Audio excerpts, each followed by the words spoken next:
Good morning and Happy New Year from the island paradise of Oahu. And it looks like there's trouble in paradise. Well, there is if you believe this story from my local newspaper, the Star Advertiser.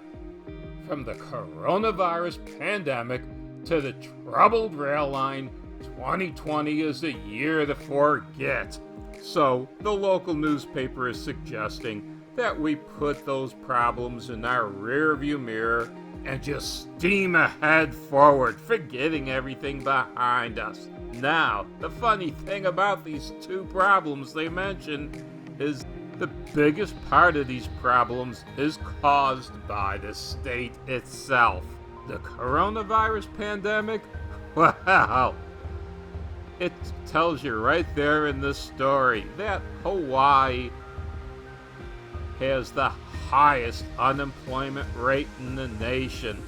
Now, what caused this? Not the pandemic itself, but the governor's response to it. He shut the state down. He told visitors not to come unless they're willing to put up with a 14-day quarantine in their hotel room. In fact, in the middle of March, he told visitors not to come at all for at least the next 30 days. So, it's very appropriate that they have this photograph of an empty Hawaiian Hilton Village hotel. Look at those beaches, completely deserted across that lagoon, aren't they? Not very good. And that troubled rail line? Well, those cost overruns, according to the paper, they said, well, last year, when they estimated the rail project to come in at $9.5 billion, they now estimate it to come in at $11+ billion, and at least one more year overdue from its latest due date. Oh, wow! You see, the problem is with the government.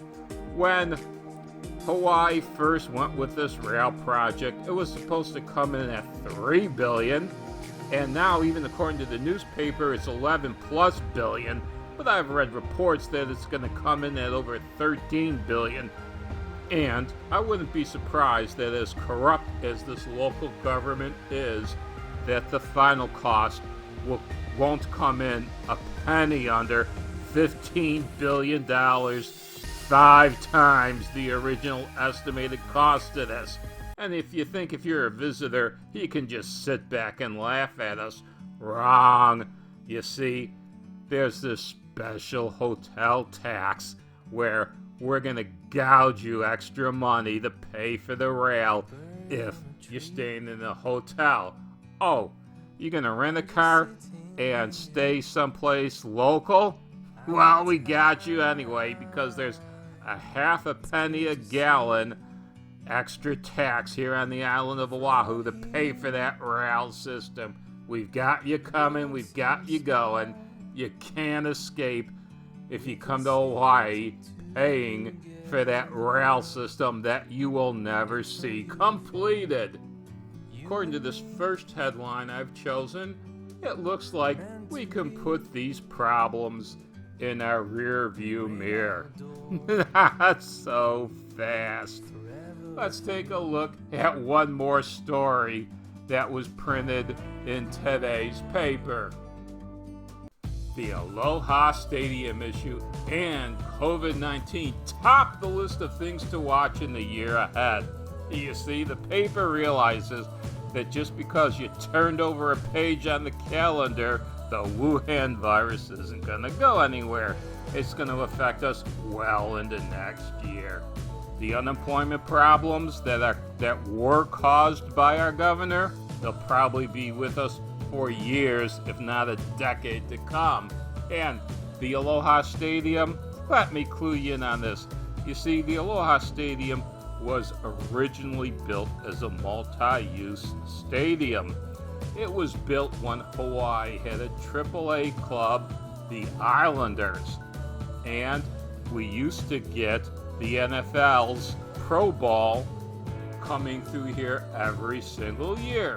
Two big, huge money earners for the state. It made semi-sense back then to build the stadium. Right now, you see the way it is now. This multi-use stadium, those great big unconnected stadium seatings that you see, well, those areas could be pulled back and forth and side to side to reconfigure the stadium on these great big huge rollers powered by great big huge motors. It's been years since the stadium has been configured for anything other than football. I doubt if this configurable stadium is still configurable anymore. Those rollers and everything are probably rusted in place by now, but that's not the worst of it. In this story, it suggests that we need a new Aloha Stadium. Why? We no longer have a AAA club to help support this stadium. We no longer get the NFL's Pro Bowl going through here every single year. I would suggest that the state would be better served just to sell the stadium off to the highest bidder and let it be redeveloped as a mall or housing or whatever they want to do with it, and let the only people that really use this stadium on a regular basis, our local college team from the University of Hawaii. You see the lettering in there? Hawaii? That's special lettering so that Hawaii can get some money every single time you use it. We used to be known as the Bows, and everybody used to make up t-shirts, and the state didn't used to get any money for it. Now, they copyrighted that particular font and everything so that the university gets a cut every single time you see that kind of lettering. So if the university thinks it needs a new stadium, and this story says it does, and yeah, it does, because the university stadium that they used to use is all run down, let the university fund the new stadium on university grounds, and if it can't be built financially successfully by the university, well then maybe we just don't need a football team anymore in the stadium. But I'm probably making just too much common sense, because the state is fond of overpaying for projects. They're fond of lining pockets of people who support local government. That's why I think things are going to continue to go south financially for the state.